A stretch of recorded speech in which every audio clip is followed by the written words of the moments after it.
On May 22, 2025, a major development in the ongoing Russia-Ukraine war captured the world's attention. After years of conflict and stalled negotiations, both nations agreed to the largest prisoner swap since the war began. 1,000 prisoners of war from each side, set to return home following breakthrough talks in Istanbul. This unprecedented exchange was brokered during the first direct peace talks between Russian and Ukrainian delegations in 3 years. The negotiations, held in Istanbul on May 16th, were mediated by Turkey and lasted less than 2 hours. Yet they produced a concrete result, a 1000 for 1000 prisoner swap. Ukraine's defense minister Rustem Umerov led his country's delegation, while Russia was represented by presidential aide Vladimir Medinsky. Despite hopes for broader progress, the prisoner swap stood out as the only tangible achievement of the meeting. Ukrainian President Volodymyr Zelensky called it perhaps the only concrete outcome of the talks.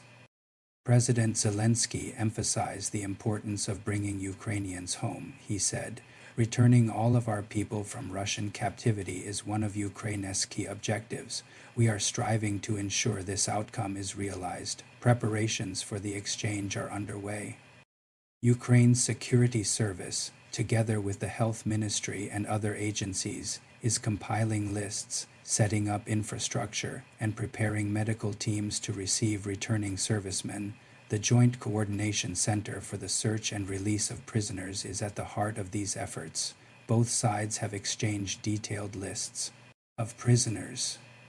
According to Kremlin spokesperson Dmitry Peskov, the process is laborious but progressing rapidly, with everyone eager to expedite the return of their citizens. Since March 2022, Russia and Ukraine have conducted 64 prisoner exchanges, freeing over 4,700 Ukrainians.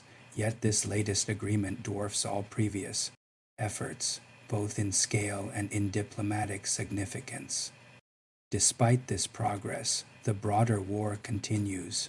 Ukraine has repeatedly called for a comprehensive all-for-all exchange, but Russia has resisted. Ceasefire proposals from Ukraine and the West have been rejected by Moscow, which demands significant territorial concessions.